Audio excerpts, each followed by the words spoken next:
Bismillahirrahmanirrahim. Assalamualaikum warahmatullahi wabarakatuh. Waalaikumsalam warahmatullahi wabarakatuh.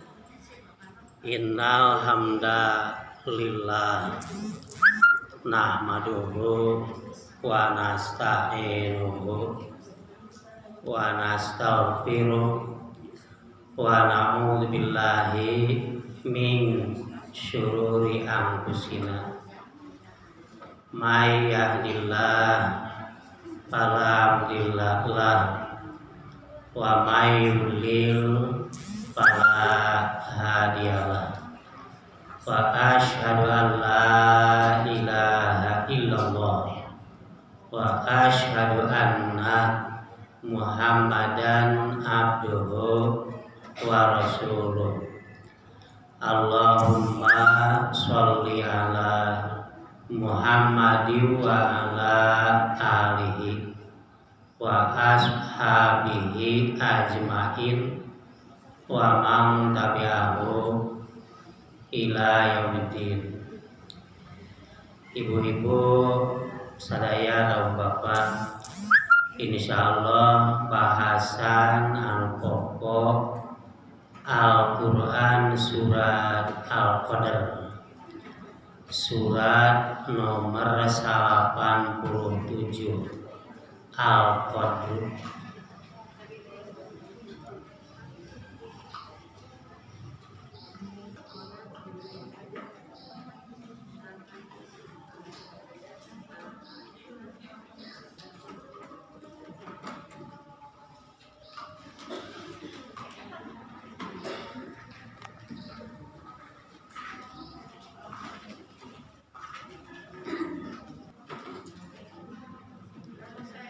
Surat nomor 87 surat Al-Qadr.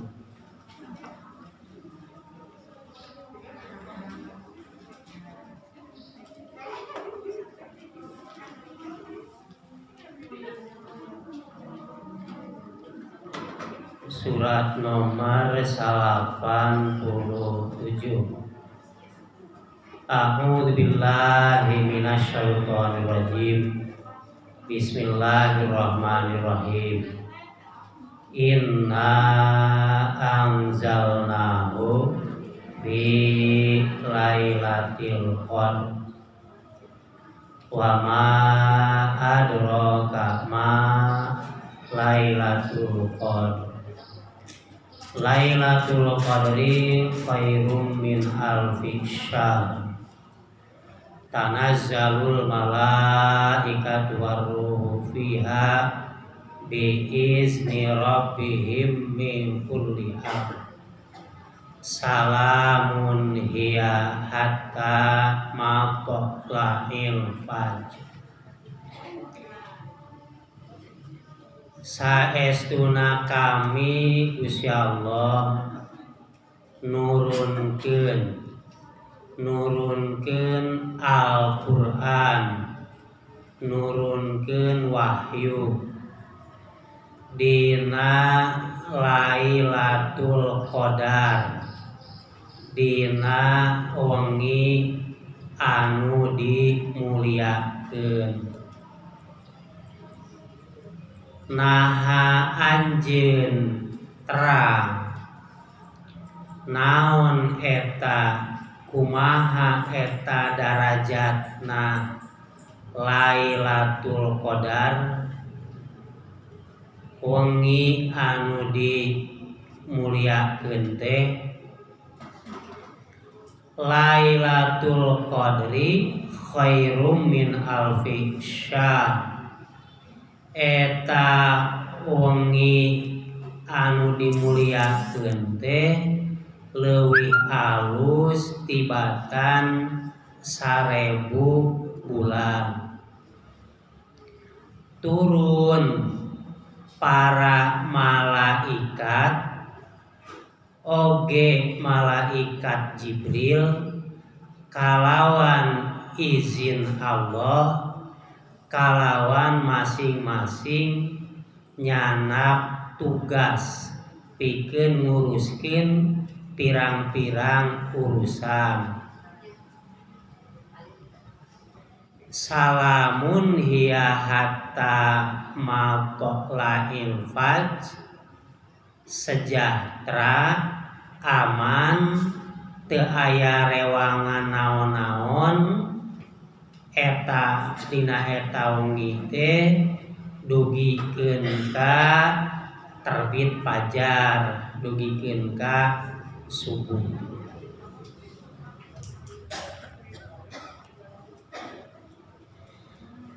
Para suku sadaya, ibu-ibu sinareng bapak, urang tangtos sering nguping Lailatul Qadar, mung panginten sok seueur interpretasina, sok seueur penjelasanana, kasimpulan jadi sok rada beda-beda.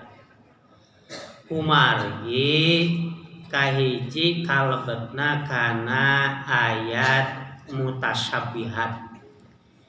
Ari Al-Qur'an teh aya ayat anu muhkamat, aya ayat anu mutasyabihat. Kitu saur Gusti Allah ge dina Al-Qur'an. Jadi dina Al-Qur'an teh aya ayat-ayat anu muhkamat, aya ayat-ayat anu mutasyabihat. Ari anu muhkamat mah anu jelas, tegas, gampil kapahamna.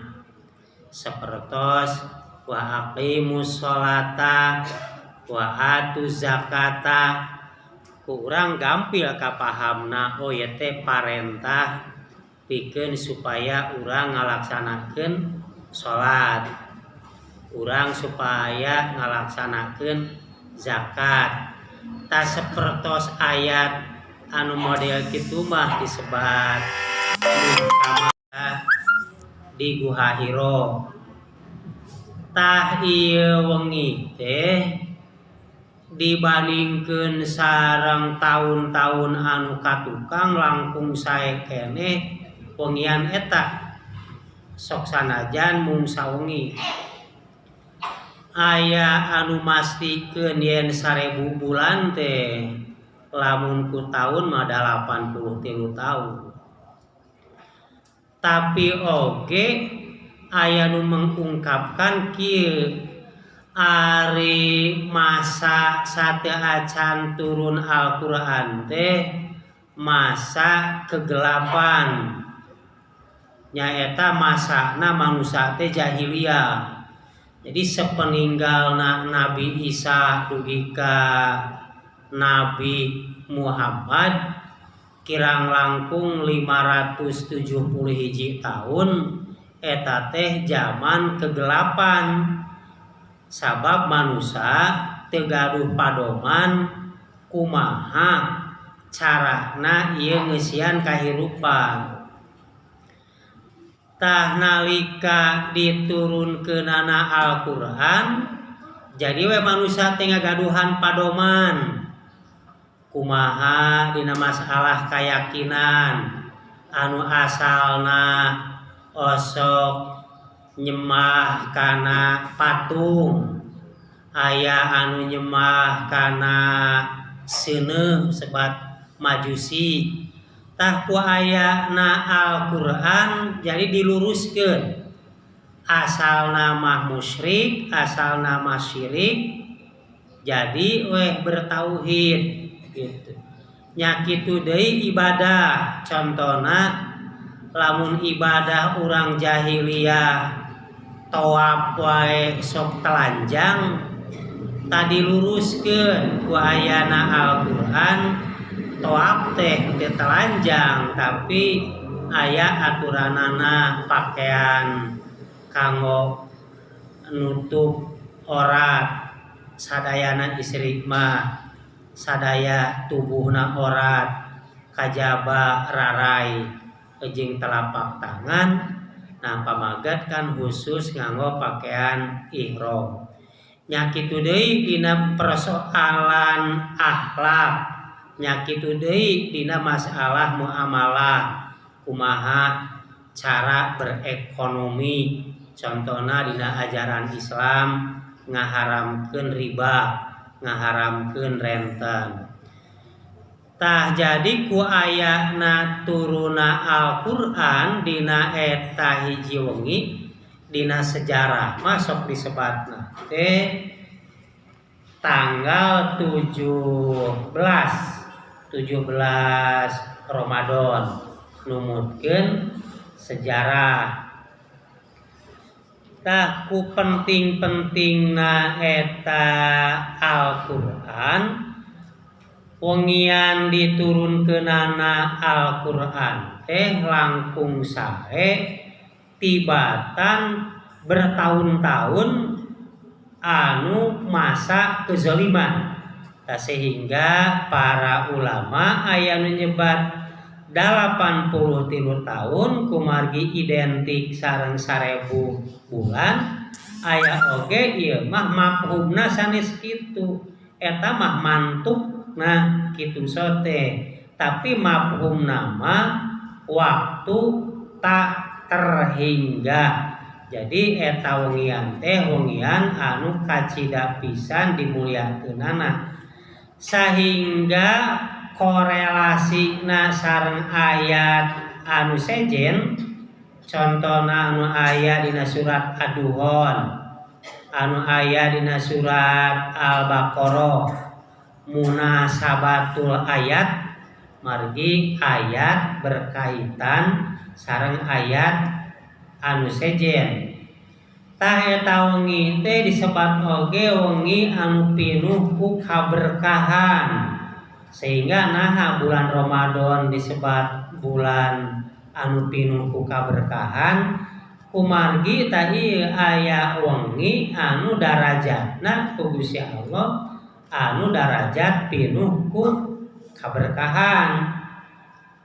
Tah ari Lailatul Qadar, ai Lailatul Mubarakah teh ayatna dina bulan Ramadan. Kumargi tos pasti da aya dina Al-Qur'ana syahrul Ramadan alladzi unzila fihil Qur'an. Ari bulan Ramadan teh bulan nalika diturunkeunana Al-Qur'an. Tasalajengna saparantosna Rasulullah sinareng para sahabat hijrah ka Madinah, ta Lailatul Qadar teh sanes wungkul dina waktu turuna Al-Qur'an.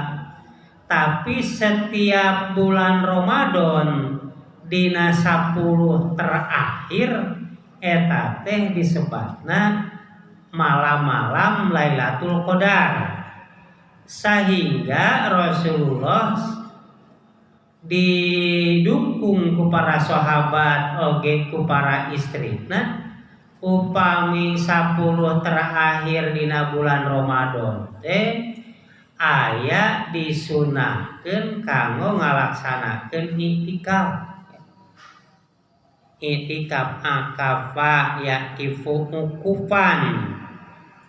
Iktikaf nyaeta mengisolir diri tina kahirupan dunya cicing di masjid pikeun ibadah.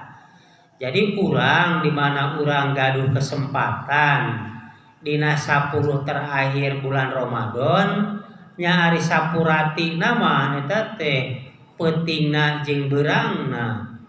Tapi lamun urang teu mampu jeung beurangna peutingna wungkul, masih keneh kurang mampu maleman ganjilna wungkul, di mana masih kurang mampu nya atuh sapeuting we ngalaksanakeun iktikaf dina bulan Ramadan. Tah ieu teh pahalana teh berlipat ganda. Tah sebagian ulama berpendapat ieu pahalana leuwih hade tibatan peribadatan anu sejen anu 1000 bulan anu kapengker di mana urang bisa ngeusian iktikaf dina bulan Ramadan. Tah ieu pangna disebat kalebet kana ayat mutasyabihat. Yang pentingna mah urang tiasa beribadah contohna iktikaf diisian ku ngalaksanakeun salat tarawih, ngaseukeurkeun membaca, mempelajari, memahami Al-Quran, ngaseukeurkeun zikir, berdoa, sareng peribadatan anu sejena ta urang ngisian iktikaf. Nah salajengna urang dina sasi Ramadan oge seueur amalan-amalan anu ku urang priyogi dilaksanakeun. Nah dina bulan Ramadan diantawisna aya parentah pikeun zakat. Zakat fitrah, zakat jiwa. Ari zakat teh dua rupa. Aya zakat mal, zakat harta, aya zakat fitrah. Ari zakat fitrah mah zakat jiwa anu teu aya nisab, teu aya batas sakumaha urang gaduh harta. Jadi sing saha wae anu mampu maka diwajibkeun mayar zakat fitrah. Oge sakabeh anggota kulawarga dipangmayarkeun zakat fitrahna. Margi zakat fitrah teh fungsina tuhrotan, pikeun ngabersihkeun jiwa tina dosa-dosa. Ta urang mudah-mudahan diberkahkeun oge salian diberkahkeun pahala margi anu memang tos puguh sikot diberkahkeun teh pahala. Jadi dina bulan Ramadan teh panen pahala margi seueur amalia anu dilaksanakeun dina bulan Ramadan bari pahalana berlipat ganda. Tak mudah-mudahan kana rezeki oge urang diberkahkeun sehingga urang tiasa mayar zakat fitrah. Mung teu dijaminnya urusan masalah rezeki mah urang aya meunang rezeki teh seueur aya sakedik. Tadi mana urang kengeng rezeki sakedik maka urang tetap kudu bersyukur disebatna qanaah. Urang kan kadang-kadang hese itu teh sikap qanaah teh sikap kanaah. Ya lamun mah anu gaduh keneh caroge contona. Pas lamun caroge kekengingan tina usaha teh meunang gede, maka nalika dipasihan gede alhamdulillah hatur nuhun bari sumringah seri disambut gitunya. Tapi nalika pas caroge teh usaha sakitu lilahna datang bebenangan mung sakedik dipasihkeun eta rezeki sakedik tara ngucapkeun alhamdulillah bahkan dipeuheulaan kumanyun baketut gitunya. Tah padahal caroge teh geus ikhtiar kesang badag kesang lemut kesang kabujur-bujur upamana tapi disambut ku baketut gitunya gitu. Tah ieu teh hartina urang can ngabogaan akhlak anu qanaah gitunya. Samestina mah urang inget oh ieu teh Gusti Allah masihan rezekina sakedik mungkin wae nguji ka urang kanu jadi salaki ka urang ka keluarga sehingga urang kedahna qanaah tetep we narima kana eta rezeki anu dipasihkeun contona ku salaki urang bari urang kudu tetep ngucapkeun alhamdulillah ngahaturkeun kana jerih payahna tanggung jawab salaki urang dina nganapakahan keluarga. Tah urusan masalah diberkahkeun rizki dina loba nama teu dijamin. Sok sanaos dina bulan Ramadan ya. Komo bejana urang ayeuna menuju kana inflasi cenah kitu nya. Harga-harga nararaek nu paling riweuh ibu-ibu kusabab balanja teu cukup kaditu ka dieu inflasi. Hari inflasi teh kusabab nyaeta barang-barang naraek ke inflasi, barang-barang naraek nah eta barang teh kusabab langka kurang atanapi memang peredaran duit loba teuing. Sabalikna tina inflasi deflasi, barang-barang marurah kulantaran contohna para petani di mana panen bareng gitunya, barang-barang loba teuing sehingga barang-barang teu payu atawa memang pamarentah pengedaran uang sakedik sehingga barang-barang jadi murah. Tak kewajiban pamarentah dina nyieun kebijakan moneter mah kumaha cara ngendalikeun perekonomian. Nya nu panggeulana mah ibu-ibu panglieurna mah di mana lamun terjadi inflasi naik, harga daging naik, harga beas naik, wah ini segala naik teh lieur. Komo nepikeun ka ayeuna pakaian ge can kabeuli, mangkaning geus biasa, geus jadi tradisi ya budaya anu memang eta budaya didukung ku agama nya. Da Idul Fitri mah Idul Adha saena nganggo angwan anu sae tapi can kabeuli cenah ieu nya qanaat teh qanaat teh kitu nya.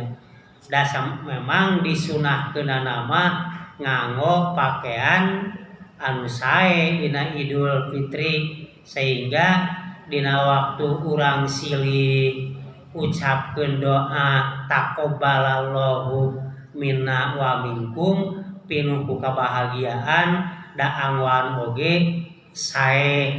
Jadi memang disebatna oge Id ya, Id teh hari raya anu kedah diramekeun ku kabahagiaan. Nah zakat fitrah salajengna urang kan salian ti zakat fitrah aya zakat nu sejena sebat zakat mal. Ya zakat mal teh aya zakat hilyah, zakat perhiasan.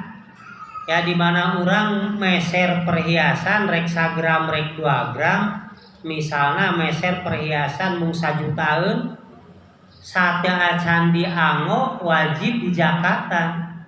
Lamun meser 1 jutaan zakat 2,5%. 25.000. Rek meserna mah sakumaha we. Setiap meser hilyah perhiasan wajib dijakatan 2,5%. Tina 1 juta 25.000. Kadang-kadang anu sok hilap mah lamun dipasihan mahar mas kawin. Contohna pasihan mas kawin ya 25 gram misalnya gitunya 20 jutaan. Kadang-kadang tara naroskeun ka caroge teh. Teh mahar teh tos di jakatan teh acan. Lamun tos di jakatan ya tos teh di jakatan. Tapi lamun teh acan di jakatan maka ya istri anu nampi eta mas kawin ya kedah mayar zakat 2,5% tina 20 juta ya 25.000 kali 20 gitu. Allah gede teuing ge zakat teh. Nya lamun sakira urang males mayar zakat upamana 25.000 kali 20 nya nyuhunkeun mas kawin atau 20 gram. Nyuhunkeun 1 gram we gitu. Jadi ke mas kawinna kan sakedik ke mayar zakat namun 25.000. Ta mending mana?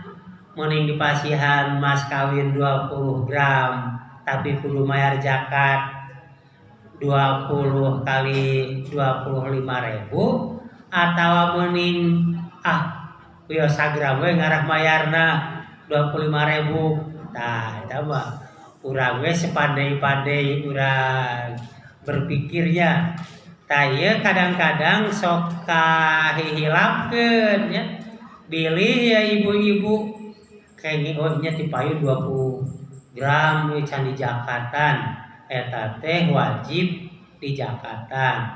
Eta zakat hilya sebatna. Tabenten deui jeung zakat anu disimpen mun urang nyimpen emas 85 gram. Margi lamun zakat harta simpanan mah aya nisab. Nisab teh nyaeta minimal ya, batas minimal. Mun urang nyimpen emas 85 gram atawa nyimpen artos anu lamun dibelikeun bisa kabeuli emas 85 gram atawa nyimpen harta anu sejen, maka satahun sakali kudu dibayar zakatna eta teh 2,5%. Tah ieu zakat mal, zakat emas gitu nya.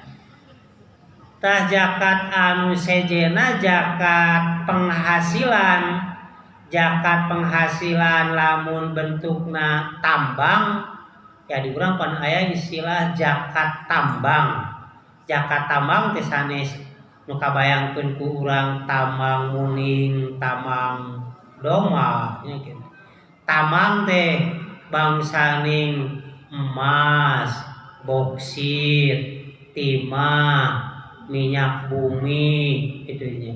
Kan bangsaning di Belitung mah sok aya ibu-ibu bapak-bapak teh sok usahana teh dina timah, dina boksit. Lamun di Cianjur sok aya ningali ibu-ibu sok ngayak eta ngayak taneuh. Eta teh taneuh nyanak tina jero gunung. Itu aya anu aya emasan, biji emas. Tah eta di mana bebeunangan, upamana bebeunangan saparantosna dicairkeun tuluy dijadikeun batangan tos aya 10 gram wajib dibayar 2,5%. Lamun di Kalimantan mah sok ningal teh dina TV sok diayak keusik dina walungan. Nah sok disebatna teh mendulang, didulang. Tah eta oge sami lamun kekengingan teh eta 2,5%. Tadi urang aya ijtihad anu ayeuna ku menteri agama lamun jalma hasil tina usahana sabulan teh meunang gajina 7.200.000 ya tahun 2024 mah aturanana teh 7.200.000 kaluhur, maka tah ieu wajib zakat 2,5%. Disebutna zakat profesi, tapi ieu mah ijtihad pamarentah ya gitu. Duka eta panginten eta kias tina hukum anu sejen nah disamikeun jeung tadi disamikeun sareng zakat tambang. Salajengna ibu-ibu sinareng bapak, urang insyaallah mayunan Idul Fitri di mana urang salaku umat Islam ngagaduhan hari raya anu pokok teh 2. Nyaeta hari raya Idul Fitri sinareng hari raya Idul Adha. Al-fitru yauma yuftirun nas wal adha yauma yudahin nas. Ari Idul Fitri teh nyaeta poean umat Islam teh buka deui tina asalna saum. Jadi urang dina poe Idul Fitri dilarang saum. Erek kodo, erek sunat teu dimeunangkeun saum. Sabab eta urang diparentah dina Idul Fitri urang kedah berbuka. hari raya. Jadi Id ya Pak, Id teh hari raya. Anu kadua hari raya teh Idul Adha, hari raya di mana umat Islam teh mencit, nyaeta mencit kanggo ibadah kurban. Tah urang alhamdulillah anu urang dipasihan hari raya di mana urang kedah nyambutna ku kabahagiaan. Sok sanajan mungkin lamun upamana psikologis loba jalma anu bersedih nama kusabab tadi teh diantarana rizkina keur heureut nalika asup kana Idul Fitri Idul Adha mun sagala teu boga kitu nya, atawa sok araringet cenah ka si jenah ka almarhumah, tapi tetap urang kudu ngusahakeun ngeusian hari raya mah carana kudu kusikap urang ku kabahagiaan disambut hari raya ku kabahagiaan. Jika urang nyambut Ramadan geuningan urang tos populer marhaban ya Ramadan, marhaban ya syahrul Ramadan. Nah marhabannya henteu ku ahlan wa sahlan. Kan hartos nama kan sarua wilujeng sumping, ahlan wa sahlan wilujeng sumping, marhaban wilujeng sumping. Ari marhaban kan tina rohuba, ari rohuba teh sikap anu bunga. Marhaban ya syahrul Ramadan, abdi teh ngarasa bunga ku datangna bulan Ramadan. Padahal mungkin secara psikologis hari urang teh bener teh bunga teh nya hareupan Ramadan teh. Dari pikir-pikir asa seungah kahiji aduh bulan Ramadan teh bakal lapar, leuleus, dan memang karasa bulan Ramadan teh loba tuluh beurang jeung penting tuluh wae kitu nya. Tuluy meuni sarareungah Ramadan teh apan meureunnan magrib tuang teh kudu ningkat. Engke waktu sahur da tuang teh ari kurencangna anu sederhana mah mun asa horoream. Mangkaning keur mah kudu ditingkatkeun tuluy pan jadi mararahang. Tuluy nya hareupan bayaraneun zakat fitrah makani 10 kurang yeuh kitu nya. Tuluy engke meser pakaian budak dan pasti bakal budak teh bakal menta pakaian kitu. Can budak urang hayang leuwih alus tibatan budak di urang oge nu leuwih mahal. Mun asa sarareungah kitu. Mangkaning tadi urang geus ngucapkeun marhaban bunga. Tah ieu kumaha mindset urang ngarobah pikiran urang tina seungah tapi kudu bunga sehingga nyambut Ramadan ku kalimatna marhaban bunga abdi bunga yang hareupan Ramadan teh kumaha ya pikiran jeung hate supaya ngarobah tina sumpeg jadi marhaban jadi bunga. Bener teu urang ieu hate pikiran tos marhaban bunga teu tah kitu nya. Tah maka Gusti Allah di antarana ngaudingakeun pahala dina bulan Ramadan dilipat gandakeun piraku ti bunga. Contoh sing saha jalma anu bisa ngalaksanakeun tarawih dina bulan Ramadan, lamun dina bulan anu sejen tahajud maka pahalana sapeuting sarua jeung humrun na'am, seekor unta merah.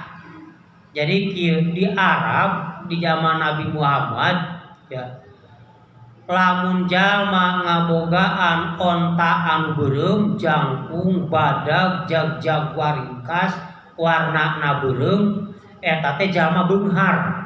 Sabab artina boga kendaraan anu pang mewahna. Lamun jalma ngalaksanakeun tarawih sapeuting we atawa tahajud sapeuting we sarua jeung geus ngabogaan harta, ngabogaan kendaraan anu mewah sapeuting komo lamun 28 peuting, komo lamun 30 peuting, komo lamun unggal peuting urang ngalaksanakeun tahajud, sarua jeung tiap peuting urang ngabogaan harta ti Gusti Allah senilai kendaraan mewah. Ya di Arab oge da ayeuna da onta teh tos teh dijadikeun kendaraan, paling oge ukur di tempat-tempat hiburan. Da ayeuna mah di Arab ge sami tos ku mobil ya, model di urang. Ya mun ayeuna ibu-ibu pan ngaraduh mobil kendaraan mewah nu bapak anu manaon Camry, Alphard ya, gitu. Mungkin ibu-ibu terang hargana 1 miliar gitu nya. Jadi jalma anu sapeuting ngalaksanakeun tarawih tos bebeunangan pahala sarua jeung meunang kendaraan Camry, Alphard tuh. Itu kan itu teh pangbunga kaberkahan. Tah tadi oge ari urusan rezeki mah ya urang mengharap mudah-mudahan sagala kaprayogian urang ku Gusti Allah dipasihan dianugerahkeun urang dipasihan rezeki anu mencukupi anu sebesar-besarnya. Insyaallah mudah-mudahan urang ku salawasna taat patuh ka Gusti Allah, da Gusti Allah bakal nulungan ka urang sing saha jalma anu ngabelaan anu ngalaksanakeun kana agama Allah, kana agama Islam, maka Allah oge bakal nulungan kana kaperluan urang sadaya. Amin. Para sepuh, ibu-ibu, sinarang bapak, rupina sakit tuh anu di pedar, urang alhamdulillah ninggal di masjid ieu seueur pisan program alhamdulillah ya, hartosna tos ngadeudeuh ieu marhaban ya Ramadan.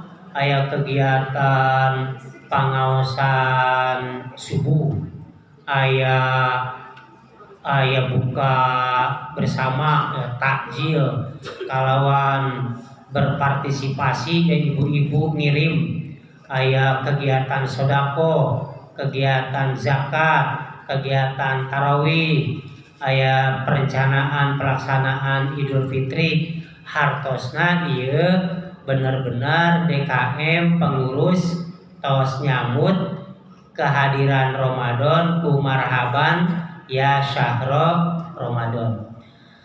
Rupina sakitu hatur nuhun, alhamdulillahirabbil alamin.